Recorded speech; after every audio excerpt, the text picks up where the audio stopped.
Assalamualaikum warahmatullahi wabarakatuh. Perkenalkan saya Vivi Rusdiansyah. Di sini saya akan mempraktekkan bagaimana cara melakukan 12 saraf kranialis seperti yang kita tahu bahwa 12 saraf kranialis tersebut menginervasi bagian muka hingga di bahu manusia sehingga kita akan melakukan pemeriksaan ketika mendapatkan hasil yang abnormal. Maka kita bisa mengidentifikasi di bagian saraf mana di dalam kepala kita yang mengalami gangguan. Pertama-tama, sebelum melakukan tindakan, kita mencuci tangan menggunakan hand sanitizer dengan menggunakan metode 6 langkah. Kemudian menggunakan sarung tangan yang bersih.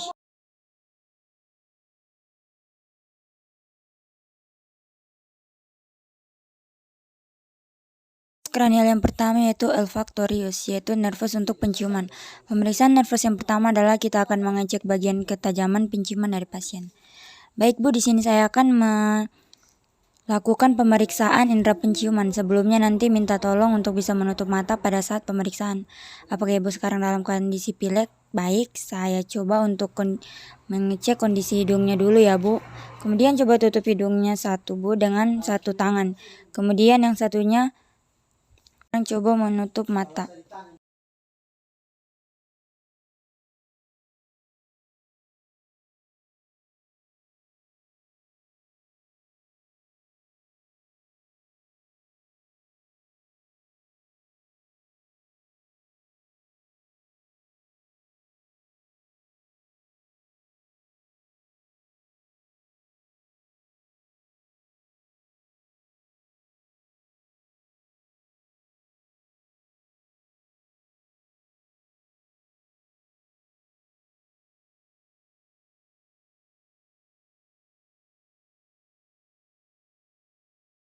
Nervus yang kedua yaitu nervus opticus yang terdiri dari pemeriksaan visual dan juga pemeriksaan lapang pandang.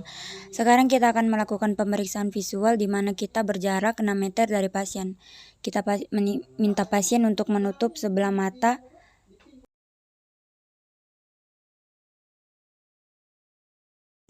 Tolong sebutkan berapa jari yang saya angkat ya Bu.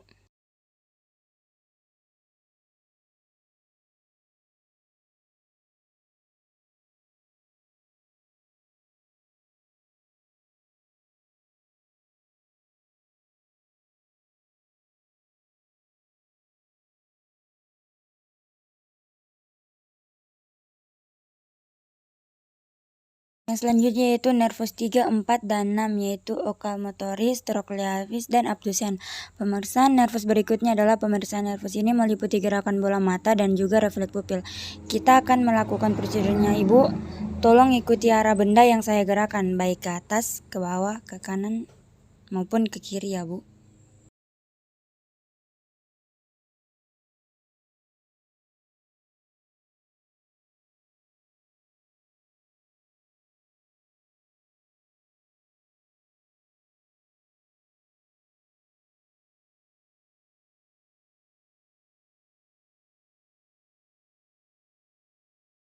Kemudian kita akan melakukan pemeriksaan refleks pupil terhadap cahaya. Kita lakukan secara terlebih dahulu untuk melihat bagian mana meiosis daripada pupil.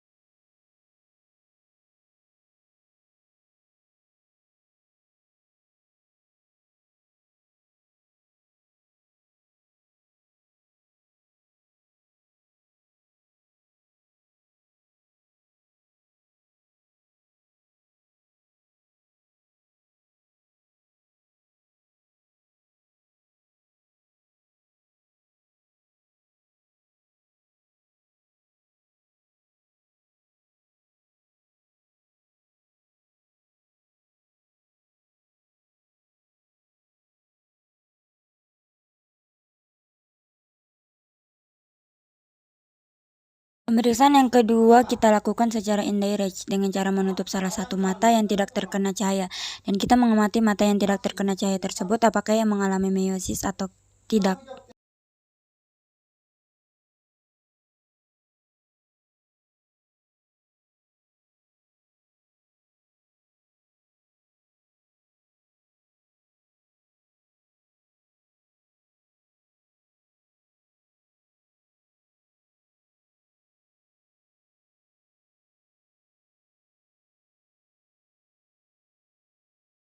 Kemudian kita akan memeriksa daya akomodasi dari pupil dengan cara mendekatkan dan menjauhkan benda.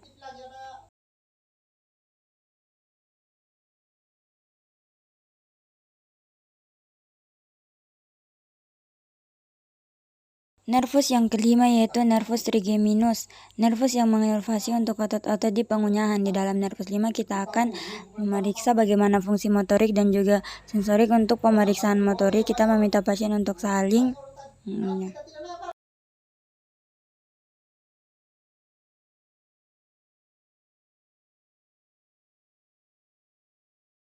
Pemeriksaan nervus yang kelima untuk sensori kita lakukan dengan meminta pasien identifikasi apakah rangsang yang diterima di area wajah berupa rangsang benda halus atau rangsang benda kasar atau tajam.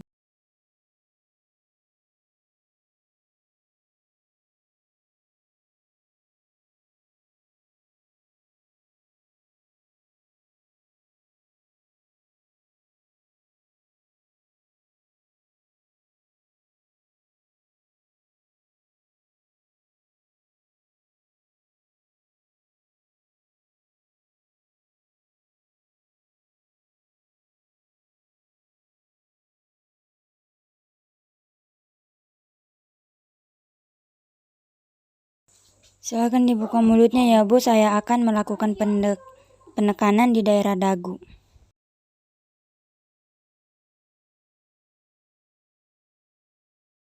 Nervus yang ketujuh adalah nervus facialis. Kita akan melakukan pemeriksaan untuk sensoris dan juga motorik.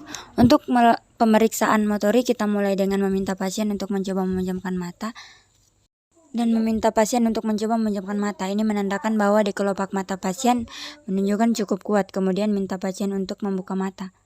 Kemudian angkat alis ke atas, dikerutkan dahinya. Kita akan melihat apakah simetris atau tidak kanan dan kiri. Kemudian kita akan memperhatikan lipatan muscularis ketika simetris atau tidak.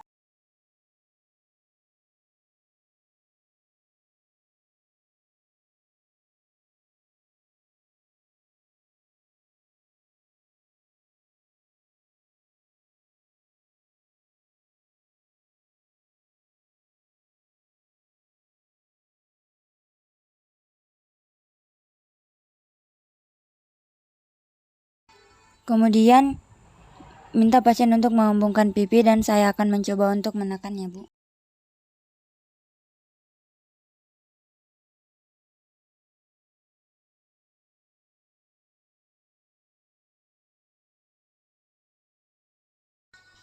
Untuk di bagian sensorik, kita akan meminta pasien untuk mengidentifikasi rasa apa yang dirasakan pada lidah.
Nervus yang kedelapan ialah vestibulocochlearis yang terdiri dari pemeriksaan untuk pendengaran dan juga keseimbangan pada pasien.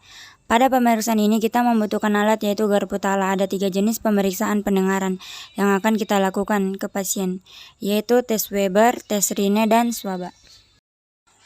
Normalnya tes Weber antara telinga kanan dan telinga kiri. Untuk pemeriksaan berikutnya yaitu tes Rine untuk mengetahui bagian pengantaran tulang dan udara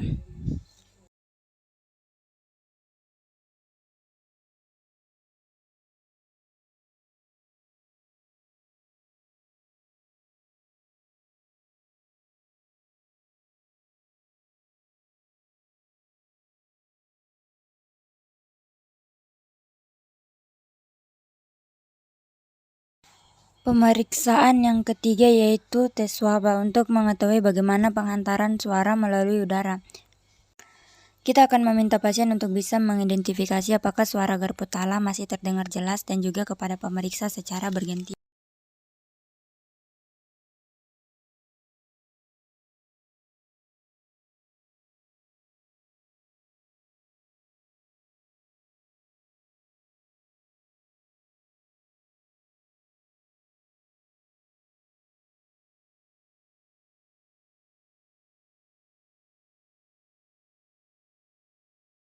Nervus 9 dan 10 yaitu glosopharyngeus dan vagus.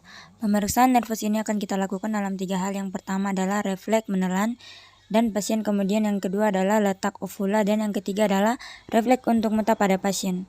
Kita akan minta pasien untuk minum air sambil kita mengamati pergerakan jakun pada pasien.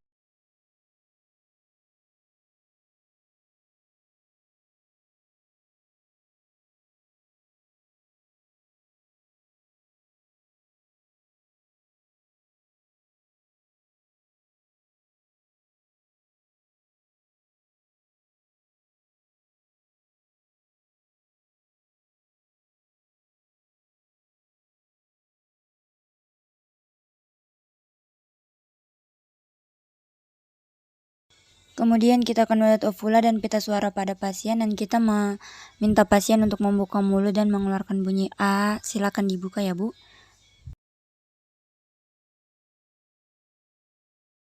Gerakan yang ketiga yaitu kita akan membuat gerakan refleks muntah pada pasien.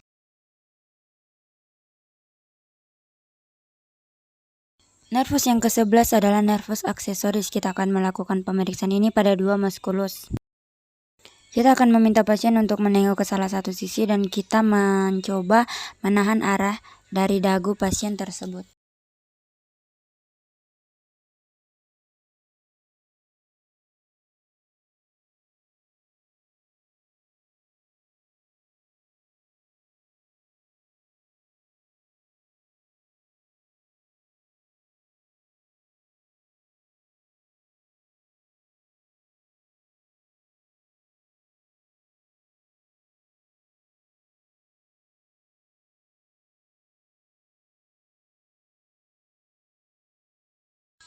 Pemeriksaan musculus trapezius, kita akan melihat bagaimana kondisi bahu dari pasien. Normalnya bahu kanan dan kiri simetris, namun pada kondisi terjadinya paralisis, maka bahu akan jatuh ke salah sisi dan kita akan meminta pasien untuk mengangkat bahu dan kita mencoba untuk menahannya.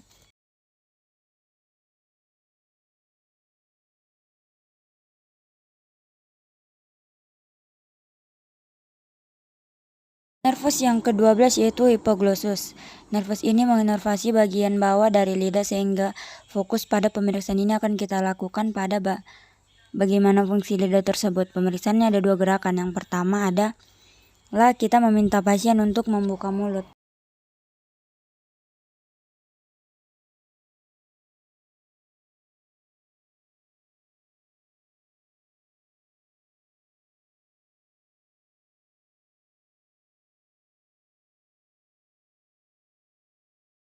Pemeriksaan lidah yang kedua adalah meminta pasien untuk menjulurkan lidah.